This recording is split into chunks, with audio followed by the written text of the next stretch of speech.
સુરતમાં એક શેઠ છે, ખબર નહીં નામ તો નથી ખબર, હીરાના મોટા વેપારી છે.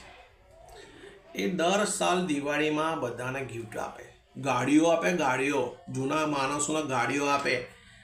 અને અમુક કંપનીમાં જૂના માણસ થઈએ ને એટલે કાઢવામાં રસ હોય શેઠિયાનો, કે આ લોકોને કાઢો, નવા ભરતી કરો. આવા શેઠિયા હોય, બોલો શું કરો. અને કંપનીમાં એટલું બધું હોય ને ઇન્ક્રીમેન્ટ, સાલા નાના પટાવાળાથી નહીં, પટાવાળાનો પગાર સાલો આપણી જોડે હોય, પટાવાળાનો પગાર આપણો સારો અને કામ આપણે કરો ને એ લોકોને કોઈ ટેન્શન જ નહીં.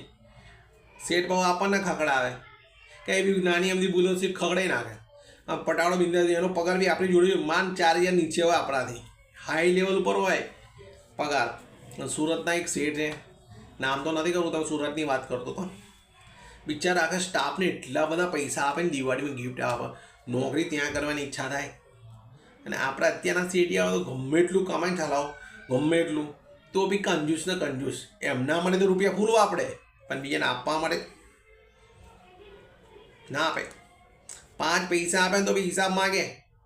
5 એટલે 5 પૈસા એટલે 50-100 રૂપિયા, એમ સમજી લેવાનું તમારે. અત્યારે આ તો ભાષાની થોડી મિસ્ટેક હોય, એવું હોય તો કોમેન્ટમાં ગાળ આપી દેવી. ડોન્ટ વરી, મને ખોટું નહીં લાગે, બરાબર. પણ દરેકને જોડે એવું થતું હશે, મારે એકલા બધાની જોડે થાય છે. હું તમને ખાલી કહેવા કોઈ ભાષણ આપવા નથી આવ્યો, પણ જસ્ટ સમજવા જેવી વસ્તુ છે. આ નોકરી કરીએ ને એટલે આ તકલીફ થાય.